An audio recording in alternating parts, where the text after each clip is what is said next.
Bienvenue dans la grande bibliothèque des histoires déconfinées. Je l'ai vu dans la neige, ce petit oiseau. Une petite mésange qui grelottait.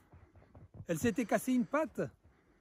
Je l'ai recueillie et je l'ai prise avec moi.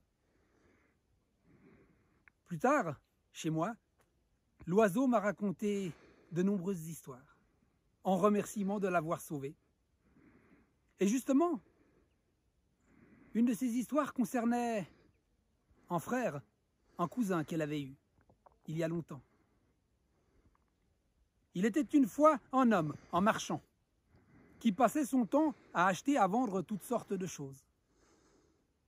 Il était une fois aussi un oiseau, qui vivait sur un arbre immense, gigantesque, avec des centaines, que dis-je, des milliers d'autres oiseaux.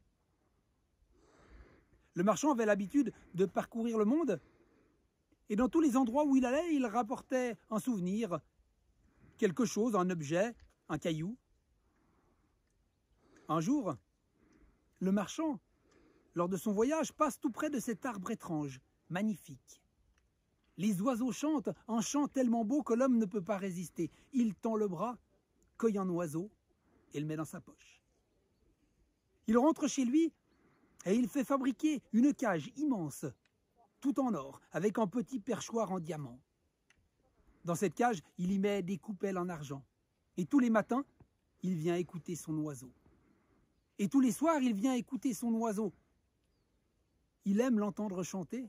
Il en oublie même de partir faire ses affaires de marchand. Mais un jour, il va trouver son oiseau et il lui dit « Mon petit oiseau, demain, je vais repartir. Je vais reparcourir le monde. Et je passerai certainement tout près de l'endroit d'où tu viens. Veux-tu que je te rapporte un souvenir ?» Alors l'oiseau lui dit « Oui, marchand, rapporte-moi la liberté. » « La liberté, non, je ne te la rapporterai pas. Je peux te rapporter autre chose, une feuille de l'arbre ou quelques brindilles qui sont dans les sous-bois. » « Si tu ne veux pas me rapporter la liberté, dit le marchand, dit l'oiseau, eh bien, ne me rapporte rien. Par contre, va voir mes frères, va voir mes cousins et raconte-leur ma vie. » Le lendemain matin, le marchand s'en va. Et pendant plusieurs jours, il parcourt le monde pour faire ses affaires de marchand. Et lorsqu'il s'approche de l'arbre où il a pris son oiseau, aussitôt tous les oiseaux s'arrêtent de chanter. La dernière fois qu'ils ont vu un humain, un des leurs avait disparu. Mais le marchand leur dit « Ne vous inquiétez pas, je me suis déjà servi. Non, je viens juste vous donner des nouvelles de votre frère, de votre cousin. Il vit chez moi et il vit bien. Il est heureux. Il vit dans une cage. » Parmi les oiseaux, il y en a un plus ancien. Ce vieil oiseau s'approche de l'homme, lui tourne autour de la tête et lui dit « Marchand, qu'est-ce qu'une cage? On ne comprend rien à tes paroles. » Une cage, c'est, comment dire, le marchand ne trouve pas ses mots, alors il dessine une cage sur le sol. Le vieil oiseau continue à voler autour de l'homme, regarde le dessin et lui dit « Marchand, marchand, tu dis que notre frère vit dans une cage, mais dans cette cage, je ne vois pas de buisson, je ne vois pas d'arbre. Comment notre frère fait-il pour manger ?»« Ah, pour manger, dit le marchand, tous les matins, c'est moi qui lui apporte des petites graines que j'ai spécialement sélectionnées pour lui. » L'oiseau tourne à nouveau autour de l'homme et lui dit « Marchand, marchand, dans ta cage, il n'y a pas de lac, pas de rivière, pas de source. Comment notre frère fait-il pour boire ?»« Eh bien, tous les jours, c'est moi qui lui apporte de l'eau fraîche que je vais chercher au ruisseau. » Et le vieil oiseau continue à tourner autour de l'homme et lui dit « Marchand, tu nous dis que notre frère vit dans une cage, mais comment fait-il pour en sortir ?» « Ah ben, il n'en sort pas, dit le marchand, c'est le principe de la cage. Il y a bien une petite porte qui est fermée à clé, c'est moi qui ai la clé. » Mais l'oiseau, lui, reste dans cette cage. Et à ce moment-là, le vieil oiseau tombe aux pieds de l'homme, foudroyé.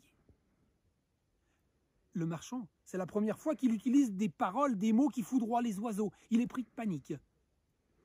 Il s'en va, rentre chez lui, s'approche de son oiseau et lui dit « Mon petit oiseau, si tu savais, c'est pas ma faute, moi j'y peux rien. » L'oiseau lui dit « Mais marchand, je ne comprends pas ces paroles. Eh bien écoute, je suis allé voir tes frères, tes cousins, je leur ai raconté ta vie. Et il y avait un vieil oiseau qui insistait, qui tournait autour de moi. Et comment fais-tu pour manger? Alors j'expliquais que je t'amenais des graines. Et comment fais-tu pour boire? J'expliquais que je t'amenais de l'eau. Et puis, il m'a dit, mais comment tu fais pour sortir? Et je lui ai expliqué que tu sortais pas de la cage, qu'il y avait une porte, qu'elle était fermée à clé, que c'est moi qui avais la clé. Et à ce moment-là, crois-moi, mais le vieil oiseau est tombé de l'arbre à mes pieds, foudroyé. Il n'avait même pas prononcé ces paroles, que son oiseau est tombé dans la cage, foudroyé. La deuxième fois que j'ai des mots qui foudroient les oiseaux, pense le marchand, il ouvre sa cage, prend son petit oiseau, et l'oiseau ne bouge pas.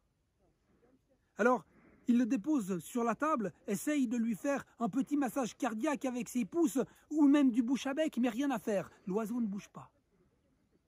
Le marchand va alors ouvrir la fenêtre. Un peu d'air frais peut-être, mais rien à faire. Son oiseau ne bouge pas. Il décide alors de quitter la pièce pour aller chercher un peu d'eau fraîche. Et lorsqu'il revient, son oiseau n'est plus là. Ah ben évidemment, avec la fenêtre ouverte, un courant d'air et l'oiseau a dû tomber. À quatre pattes, le marchand cherche son oiseau, mais rien à faire. Il n'est nulle part. Et soudain, il entend une petite voix qui lui dit « Marchand, je suis là, marchand !» Et par la fenêtre ouverte, sur la plus haute branche d'un cerisier, son oiseau, qui lui dit « Marchand, merci. Par ta voix, mes frères, mes cousins m'ont indiqué le moyen de sortir de la cage. Marchand, quand je t'ai demandé de me ramener la liberté, tu voulais pas. Ben, t'avais bien raison parce que j'ai compris une chose. C'est que la liberté, elle ne se donne pas, mais elle se prend. » Et l'oiseau s'est envolé en chantant un joli chant de liberté.